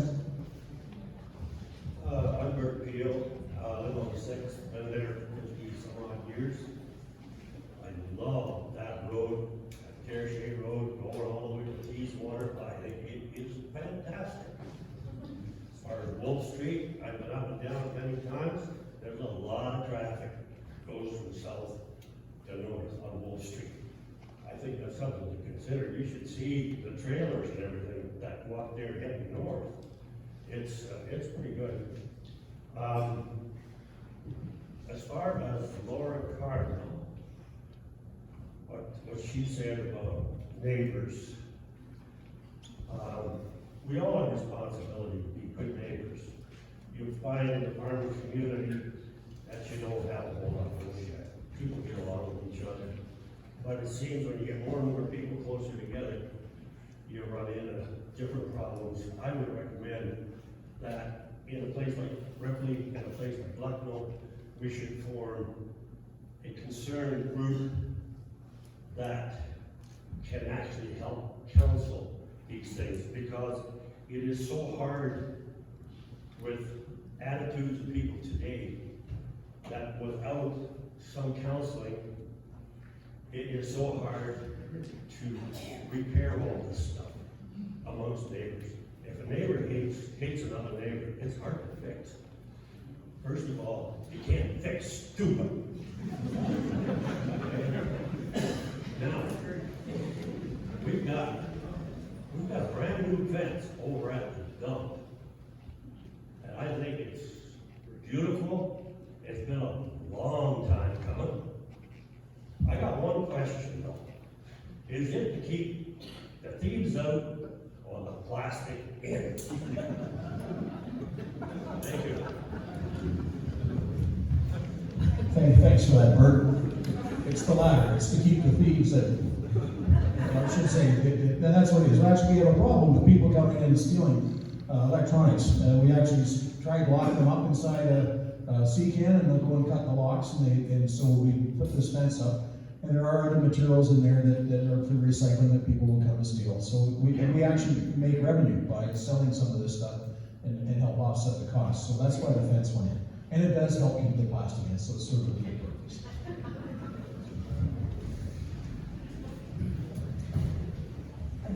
The fence was something that we had to do because we had to keep the plastic in, folks.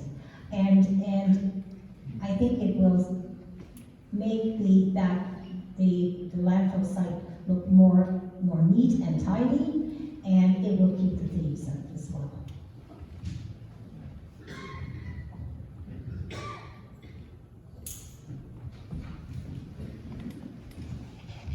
It's a bit of both, but we're also regulated habitats by the ministry. Anybody else?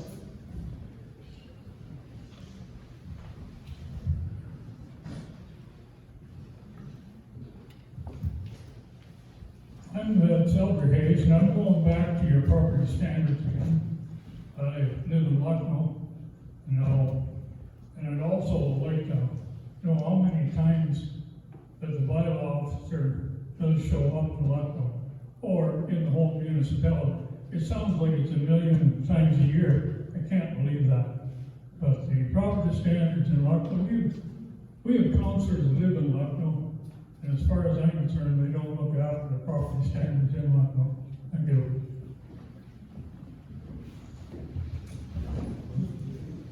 Property standards, Elbury, again, as most people know, is complaint driven. We as counselors and staff do not drive around looking for the problems, so if you have problems, please call the bylaw officer and start the complaint process. And the bylaw officer, if you want to look at the reports, are on the public meetings every month of where she's been, how many times she's been there, and what she's done. And every call is on that we get to see, and it's there for the public to see. Anybody else want to address that question? Anybody else?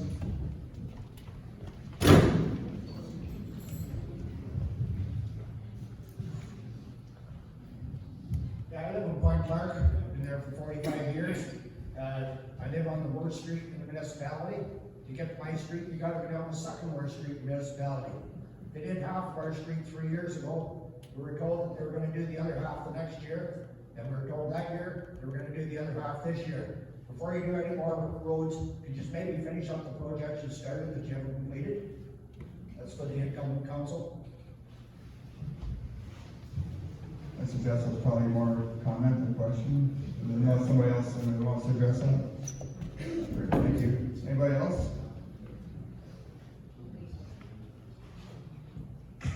Go ahead, Dave. As a local business owner, I'm seeing increases in energy costs every year. So with me relying on propane as my main heat source, cooking source, restaurant, I'm looking at 34% increase this year. With natural gas coming in, is there anything that oncoming council or council right now can secure us a proper control over our costing?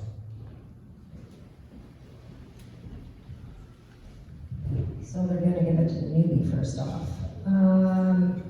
I honestly do not know if there's anything that council can do. I would have to research and look into that. I guess, Dave, one thing the incoming council could do for you is lobby the Minister of Energy to see if there's something we can do to cut the cost of natural gas, as it is going up too. It will be cheaper in propane, so that's about all we can do to help with the energy costs right now. I would probably say the same thing, is that it would just be, that the council would be able to try to lobby with the energy minister, but as far as us being able to subsidize those costs, I don't think we could do that. Here we go again. I'm a farmer. My price of propane is gonna be up this year. And I know this $100 million job to get this natural gas to the community, somebody's gotta pay the bill. So we did lobby to get natural gas in here in Kinloss, and it should offer a more affordable energy source. As far as costs of propane and electricity or gasoline, it's outside the township's jurisdiction. I agree, all we can do is lobby the energy board and ask other municipalities to do it as well. Perhaps that could be done through the Association of Municipalities of Ontario, which is a good lobby group, and I believe we are members and participants of that. So that's a tool that is very effective at the provincial level and that has connections there. I believe it has to go provincial or federal, and lobbying or petitioning, but I think maybe we could use petitioning, maybe write it within town council, pass it around to the next township, and maybe set up petitions. I've seen those, they seem to work pretty good. I agree with that part. The more the townships, municipalities were to work together to try to achieve that and to lobby going forward, because it would be more of a provincial federal issue. And then we also have our MPP and MP that we, as a big group, as a county, to lean on, to get them to give us some support on that too. Yeah, thank you. Once again, we have a wonderful staff. I'm sure they would be, or probably already have investigated the role that the Huron Kinloss would play in trying to establish a fixed price for gas. But once again, it is the provincial jurisdiction, and there's not much we can do except lobby them. Jim Hannon and I often don't agree on much of anything, but this time he said it perfectly.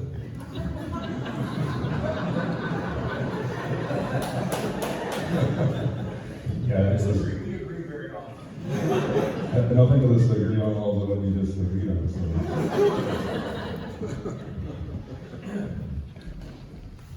Anybody else?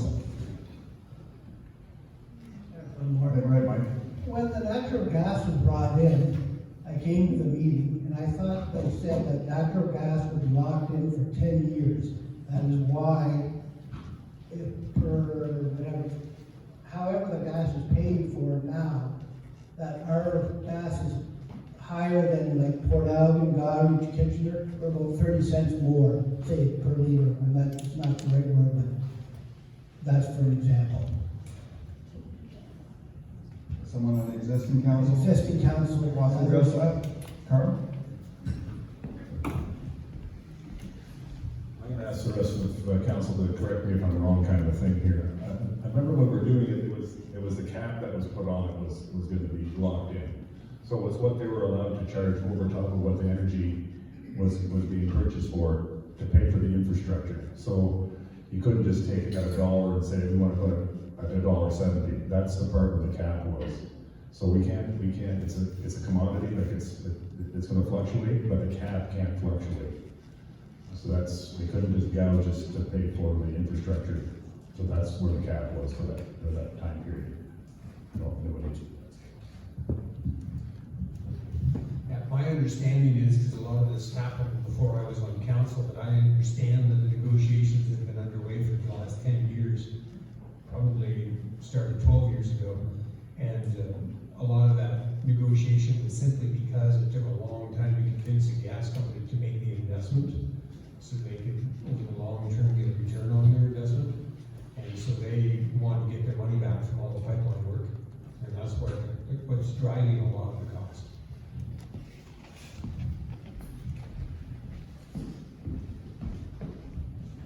And this deal we had, essentially had to go through the Ontario Energy Board, which was a very lengthy and painful process.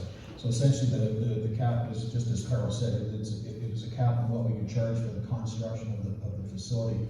The commodity itself varies. We purchase the gas from Union Gas. If their charges change, then we would be affected by them as anybody else would be. But that was what that cap was referring to. Okay, thank you.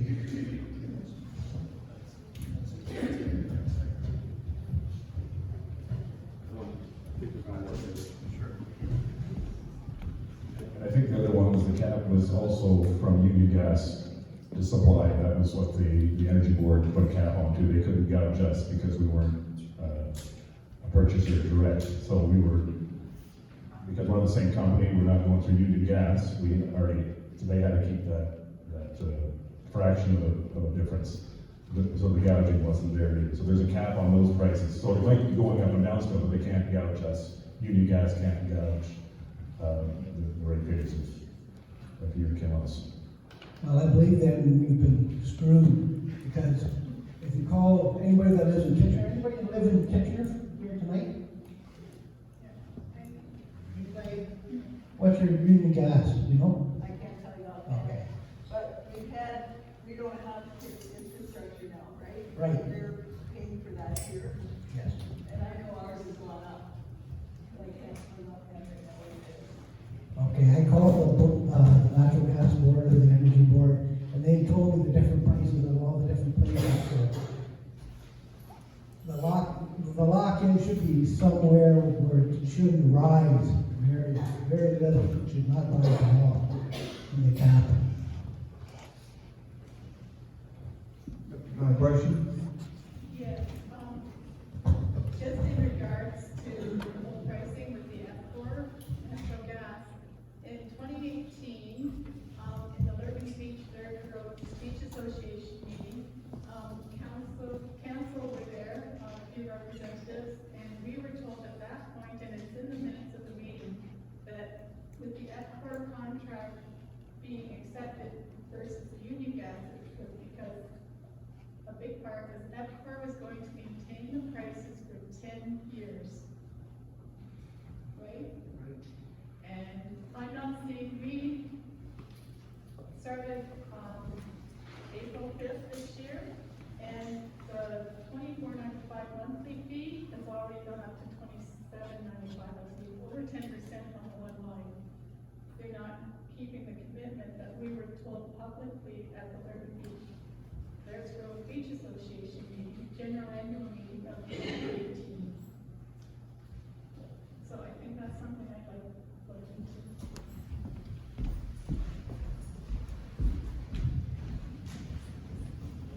I did talk to you before the meeting started, and you did tell me that it was our mayor that made that comment.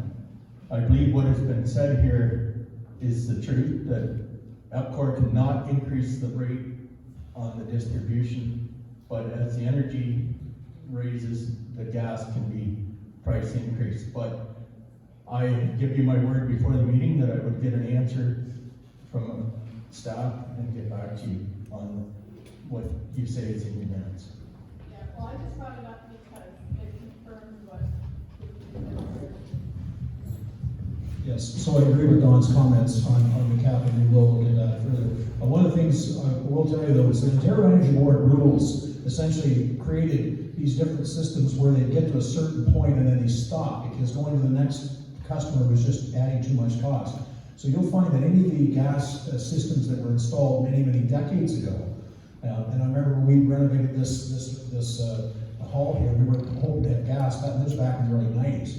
But any early system, they would have been built with the cost of the day, and those costs were much lower. And they're not allowed to add costs for us or for new customers to existing customers. So we're a new project, we have our own deal, and unfortunately prices are higher.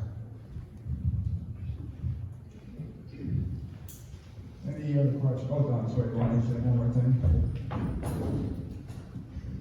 And we have to remember when we started into this process, we met with Union Gas several times. And the first comment out of Union Gas was, give us $100 million and we'll build the project and own it. We went out to the market, partnered with Kincardine and Aaron Elderslie, and went to the market with a law firm out of Toronto and found Outcore that brought us a company that wants to be in our communities in several different ways and has brought us gas that we would have afforded to get if we hadn't partnered with this company. We're going to end the questions there. All the candidates are going to be available when we wrap up here, so if you have any questions, and there's going to be plenty of opportunity to get them one-on-one. I'm going to turn the microphone back over to Veronica. I just want to thank all the candidates. This moderator job was really easy, and I don't think you can say that very often these days in our current political climate, so I want to thank all the candidates for making this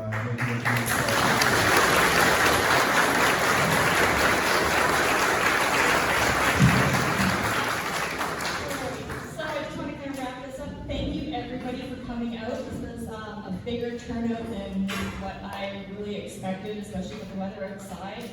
I think there's rain coming down. I want to thank all the candidates for taking time out of your busy schedules. I hope the election is going to be successful for all of you. If you don't win, run again, keep trying, don't give up. And I think we have a good bit of information from tonight with all the great questions that were answered, everybody coming up here to kind of voice their opinions.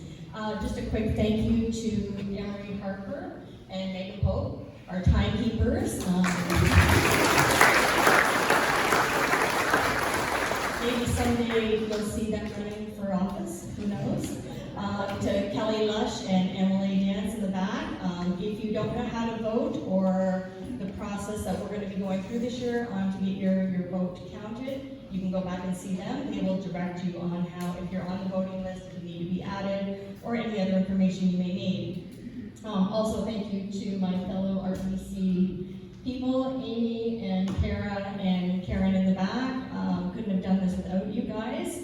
And most of all, Steve McAllister, who didn't have to take off his shirt to show you that he did have a ref jersey on. Thank you, everybody.